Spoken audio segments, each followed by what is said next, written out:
Our View with John Anderson.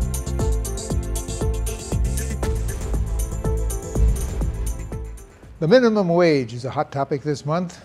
That could have been anticipated with the focus on it in Washington and the fact that it has been about 5 years since the minimum wage was increased. But we're not going to spend time on the pros and cons of a minimum wage increase right now. For we have the governor suggesting he might support the minimum increase if the legislature will reduce the gross receipts tax by 5%. Now there's an interesting idea. Governor Calvo says if the lawmakers do this, he will sign the minimum wage increase proposed by Vice Speaker B.J. Cruz.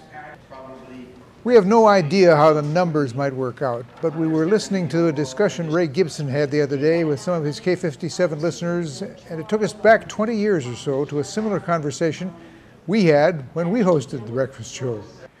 If you want to do something for the lowest wage earners while simultaneously benefiting everybody, just eliminate the GRT on food and drugs. Many of the country's jurisdictions already do this.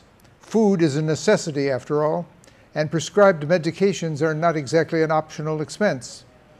It would be relatively simple to exempt these items from the GRT. That would benefit everybody, but the lowest on the wage totem pole would benefit the most because they spend the largest proportion of their earnings on these items.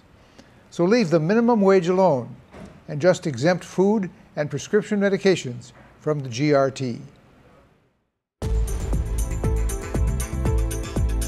Our View represents the editorial opinion of the Pacific News Center.